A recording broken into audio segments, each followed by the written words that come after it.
Hey everybody, welcome to the Mark Parham podcast. Please follow me on Spotify. You can just type in Mark Parham podcast on Spotify on the search, and my name should pop up.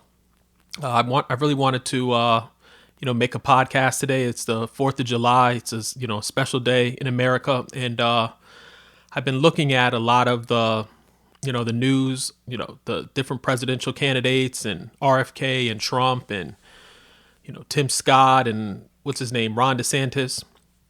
I really like, and I'm going to say this as a libertarian, but I really like Robert F. Kennedy Jr. I think he's shaking things up. I noticed he's been hitting the podcast circuit and he's been talking to a lot of different people. I think, he's interesting. He's been talking about the COVID-19 vaccines, and he's everywhere online. Mainstream media won't give him any coverage, which I think is sad.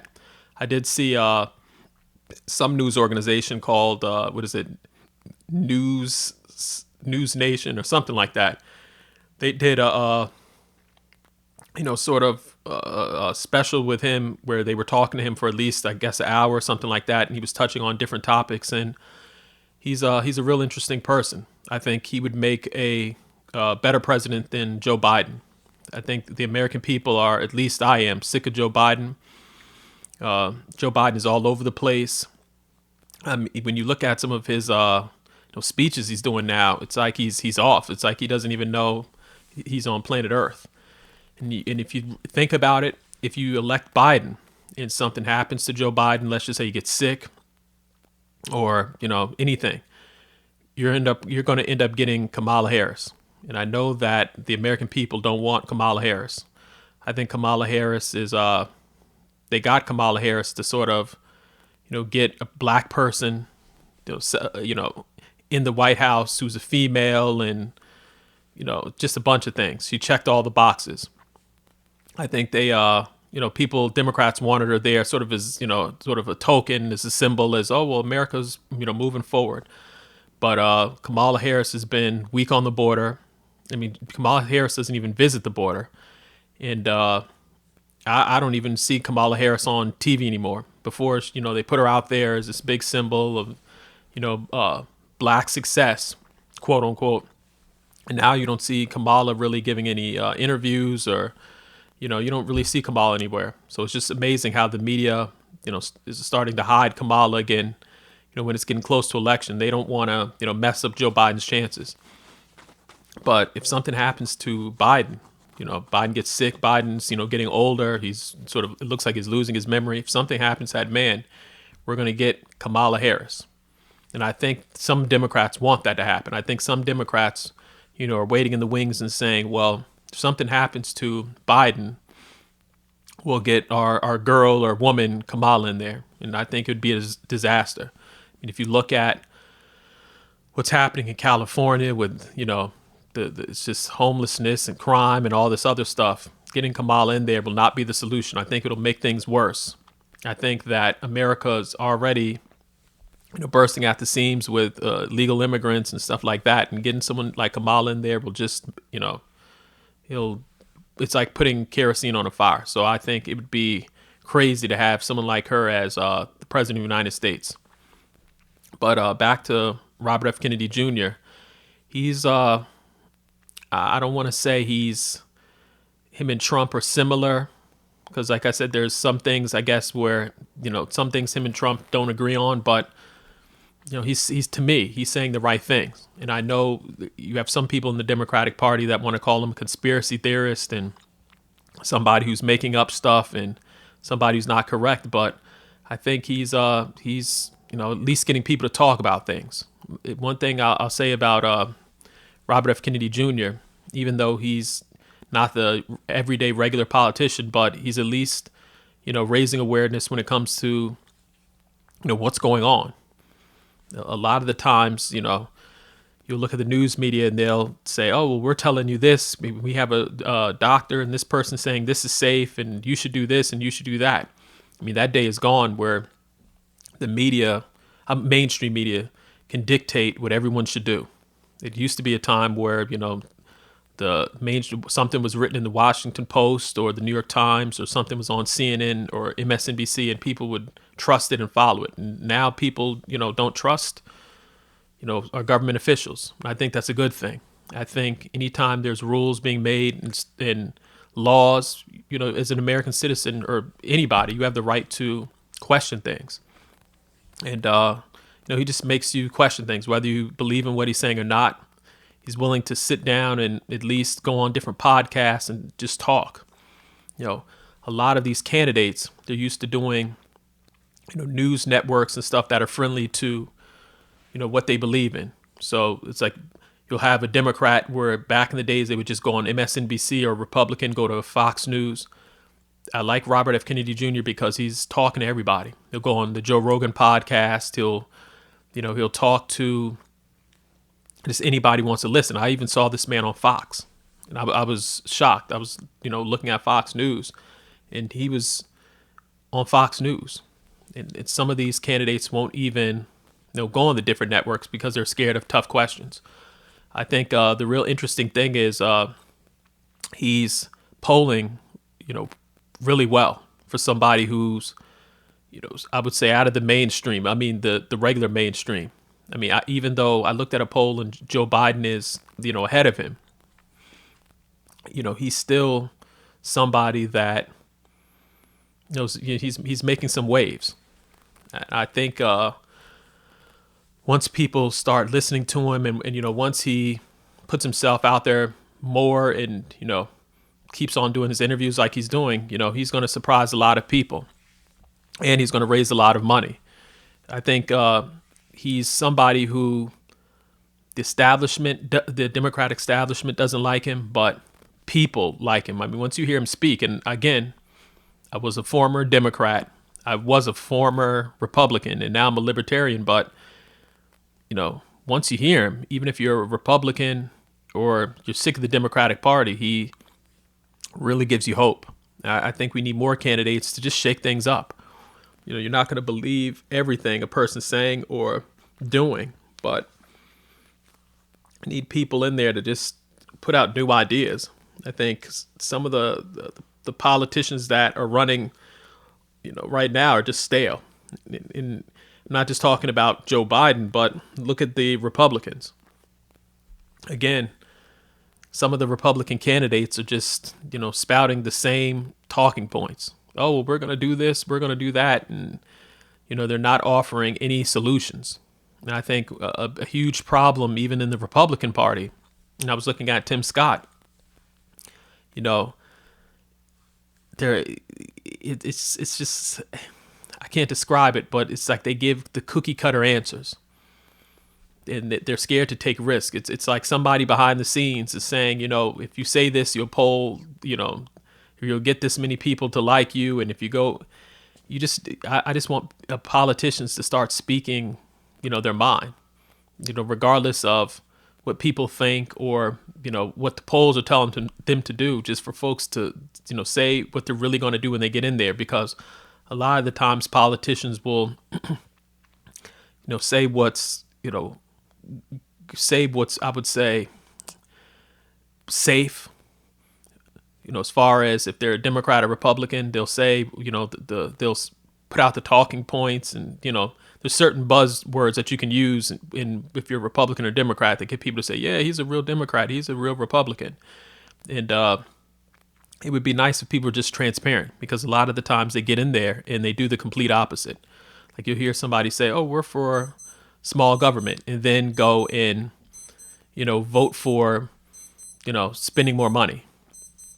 And I've seen that happen in DC a lot, where you have folks who, say, oh, we're small government and we don't believe in this, and we're going to crack down on corporations. And they get in there and they do something, they do the complete opposite. And I think that's why a lot of people don't trust politicians, because they say one thing and they do another. It's always been like that. But I mean, now we have the internet, and it really exposes a lot of things. I really think that it's just going to be interesting to see what RFK does. I mean, you might not like him. One thing about him is it took me a while to get used to his voice, because he has that sort of voice where it's like, but I mean, once you get past that and you really listen to what he's saying, he's interesting. I think he really did a good job, because they asked him some question about, well, how do you feel about Donald Trump? Donald Trump said he likes you or something like that. And he said, oh, well, I want to bring both sides together, something to that effect. But, most politicians would be like, oh, well, Democrats would probably say, oh, I got a compliment from Donald Trump. I don't agree with anything this guy is saying. No, RFK Jr. is like, no, I want to bridge the gap. I want to have Republicans and I want to have Democrats vote for me. So it's amazing, especially in these times. I think I look at him as more of like a classic Democrat. He's a Democrat that I would say, when you got to maybe sort of the Bill Clinton era and back, like I would say maybe from the 90s all the way back to maybe the 60s or something. You had those classic Democrats. They were, they weren't so right wing, but at the same time, they weren't so like set in their beliefs and, against common sense and logic like some of the Democrats are now. And I would say they're almost like, I don't know how to describe them, but it's just a different type of Democrat from the 90s. I would say from the 90s, all the way to back to the 60s. It was a different type of Democrat. Now the Democrats are too far left. I mean, the Democrats now believe in 80,000 different genders and, all this stuff that isn't even true. And that's another thing. It's like, I think he said something about protecting women's sports. Some of these Democrat politicians are voting to get rid of women's sports and saying, oh, well, transgenders can play with women and all this other crazy stuff. It's just like, again, there's women that are very talented, but to have somebody who's born a man sit up and compete against a woman, well, the man's most likely going to win. I mean, I even looked at some crazy thing on, I think it was C-SPAN, where a woman was sitting up there saying, oh, well, there's a lot of men who couldn't beat Serena Williams. I mean, there's always going to be outliers, but I mean, for the most part, a man is stronger than a woman. And these folks want to, get rid of women's sports and have men compete with women. I think that's crazy. It's like having women compete in the NFL. Like, could you imagine a 160-pound woman trying to compete against, a bunch of linebackers that are, 280, 260, that are just, loaded with muscles? It would be unfair, and it'd cause a lot of injuries. And I think that's why you're seeing, I think she was a swimmer, but you're seeing that the swimmer is a college swimmer who had to compete against a man. She's going out talking, making a lot of speeches, and it's really catching a lot of traction. Like, people are sitting back and saying, okay, quality is one thing, but having a grown man compete against a woman, it's not fair. And vice versa. I mean, are we going to start allowing women to play in the NBA? Are we going to start? I even saw another clip online where it was a guy, he was in a female weightlifting competition. And I mean, he was just able to easily lift the weight and just walk away. So, people have their, this thing about equality, but we have to get back to common sense. We have to get back to people saying, well, wait a minute, that's not right. And everything is upside down. I mean, you have the Biden administration giving awards to a guy who's a man, and the person is they gave I think it was an award they were giving an award to a bunch of females, I think, and the person they gave an award to was a guy. It's like, it's, people aren't going for it. You can be as liberal as you want, but a guy is a guy, and a female's a female. It's, to say that somebody who's born with, male body parts, it can turn into a woman and give birth. It's crazy. And I think the Democrats are, people are waking up. There's some people, I don't care, as much as you could love equality as much as you want, and people should be equal, but come on, you can't go against common sense. It's like when you wake up in the morning, most of the time the sky's blue. That's like somebody telling you the sky is the sky is yellow or something. I mean, you might have a case where the sky is yellow because of whatever, but it's very rare. And I think even in this debate with men and women, they find little outliers. Oh, well, there's women that can perform just as well as men, because if you take this, there's always going to be some case of a guy who, might not be able to beat Serena Williams. But let's just be honest. Serena Williams competing with a bunch of men, I mean, it'd be unfair. Just like a LeBron James playing in a women's league. Things would be screwed up. So, again, RFK, he acknowledges that we should protect women's sports. He even sat up there and I think he went down to the border. I saw a video of him going to the border. He was showing with his, phone, the border's open. Like people were getting through and all this other stuff. And the Democrats, they want to run with this whole, oh, well, the border is secure, and the Republicans are making a big issue out of this thing. But I mean, when you have folks going down there and they see there's large pieces of the border wall that aren't complete, or that people are just walking through the border, it's not people's imagination like they want people to believe. So again, like I said, he's a classic Democrat. They had their ways. Democrats have their ways. They believe in certain things that Republicans don't. But you can't sit up there and deny the truth. Can't deny reality. And I think right now some Democrats want you to believe stuff that isn't even true. I mean, are we going to start saying that aliens are real? So again, I just want to make a quick podcast for the 4th of July. Enjoy your 4th of July holiday. Follow me on Spotify at Mark Parham Podcast. Just type it in the search. And again, have a good holiday, and I'll talk to you again. Bye.